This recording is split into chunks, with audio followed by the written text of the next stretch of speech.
File पे इसमें decision हो जाएगा या फिर ये फाइल आगे फॉरवर्ड होगी। लेकिन दोनों तरफ से इसमें मेहनत हो रही है और जैसे ही डिसीजन तक बात जाएगी हम इसकी आपको जानकारी देंगे। इसके बाद जेओए 817 की बात करते हैं। जेओए 817 में सबसे बड़ी दिक्कत यह हो गई है अब कि राज्य सरकार का स्टैंड पता नहीं लग रहा है कि उनका इस मामले में स्टैंड क्या है, और इसी वजह से जो चीजें हैं आगे वो क्लैरिटी के साथ नहीं हो रही। बहुत सारे दिनों से हमारे जो दर्शक हैं हमारे वो बार बार कह रहे थे कि आप इस मैटर को नहीं ले रहे, जबकि जेबीटी आप डिस्कस करते हैं। जेबीटी जब कोर्ट से एक तरह से कुछ मैटर्स में डिफरेंट हो गया था राज्य सरकार के रिप्लाईज के तौर पे, तब हमने डिस्कस किया था। और फिर जब हमीरपुर आयोग ने उसकी जो एक टेंटेटिव सीनियरिटी की तरह एक लिस्ट जारी कर दी थी, अभी फाइनल मेरिट उनकी आई नहीं है। लेकिन जेओएआईटी में राज्य सरकार का स्टैंड अभी भी क्लियर नहीं है। उसकी वजह मैं आपको बताता हूं। जब चीफ सेक्रेटरी की अध्यक्षता में इसमें बैठक बुलाई गई जिसमें जेओएआईटी के लिए इस मैटर के लिए हमीरपुर आयोग को भी बुलाया गया, उसमें कार्मिक विभाग का यह कहना था कि हम इसमें अपना स्टैंड इसलिए नहीं बना पा रहे क्योंकि हमीरपुर कर्मचारी चयन आयोग को इसमें जो आपत्ति है हमें लिखित में पहले दें, फिर हम इसमें देखना है इसमें करना क्या है। अब इसमें 3 पोस्ट कोड इन्वॉल्व हो गए हैं। पहला है 817 जिनके 19,000 प्लस के सिलेक्ट एक तरह से हो चुके हैं जो परीक्षा है उसमें, और बाकी टाइपिंग टेस्ट हो गए हैं। दूसरा है 447 जो अब रिसेंटली कोर्ट गया है, और एक है 556 जो सुप्रीम कोर्ट चला गया था मेरिट रिवाइज होने के खिलाफ। तो ये 3 तरह से कंफ्यूजन इसमें हो गया है। अब देखना यह है कि राज्य सरकार इसमें तब डिसीजन ले पाएगी जब हमीरपुर कर्मचारी चयन आयोग लिखित में यह कह देगा कि हमें इस भर्ती प्रोसेस में ये आपत्तियां हैं, ताकि राज्य सरकार फिर उसमें उनको सॉल्व करने को लेकर डिसीजन ले सके या कोई बात उसमें कह सके। और इसी वजह से जो मैटर है ये अब डिले हो रहा है।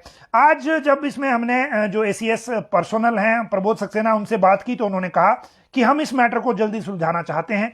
मसला सिर्फ यह है कि पोस्ट कोड 817 में जहां 18,867 पोस्टें हैं उसका इंतजार बड़े विभाग कर रहे हैं और बहुत सारे विभागों में स्टाफ की जरूरत है।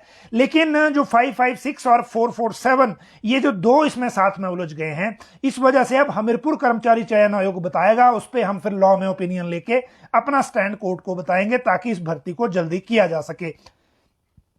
इन्होंने कहा कि हम भी चाहते हैं कि भर्ती जल्दी हो क्योंकि बहुत सारे विभागों को इस मैन पावर की जरूरत है। तो ये जो जेओएआईटी वाली बात है वो हो गई। इसके बाद अगली बात है आउटसोर्स कर्मचारियों की। आउटसोर्स को लेकर आज मंडी में बैठक हुई और ये जल शक्ति मंत्री जो हैं उन्होंने ये बैठक ली।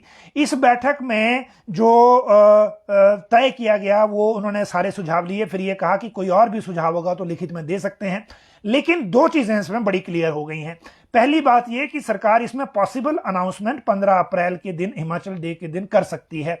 ये टेंटेटिव डेट है, अभी इसमें जब तक सामने नहीं आती चीजें तब तक क्लैरिटी नहीं हो पाएगी। जहां तक दूसरी बात है इसमें वो ये है कि जो इसमें दूसरा मसला है, एक तो बात होगी 15 अप्रैल की, दूसरा मसला यह है कि डायरेक्टली रेगुलर होने की तरफ को बात नहीं जाएगी जैसा कि आप कई जगह सुन चुके हैं। मैं तो आपको यह सुझाव दूंगा कि जो आपको इस तरह की पहले से ही डिसीजन बता देते हैं उनके स्क्रीनशॉट अपने पास रखिए, और जब ये नहीं होता तो उनसे पूछिए कि आपने कहा था कि रेगुलर हो जाएंगे या फिर रेगुलर स्केल मिल जाएगा।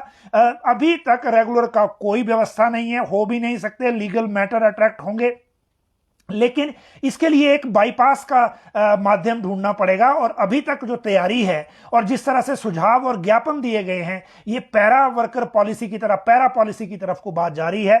लेकिन जिस माध्यम से भी आए सरकारी विभागों में अगर इनको लाना है तो पैरा पॉलिसी के तहत ही लाने का रास्ता बन रहा है।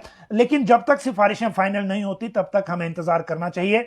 एक बात जरूर है कि डायरेक्टली रेगुलर का रास्ता नहीं है, ना ही रेगुलर स्केल का है, तो इन बातों में अभी ना जाएं। मैं इसलिए आपको कह रहा हूं कि इसमें जाएंगे तो आपको बाद में दुख होगा जब इसमें सिफारिशें आएंगी। और सरकार के लिए भी इसमें जितनी हाइप बना दी है, कम से कम इस मैटर को इतनी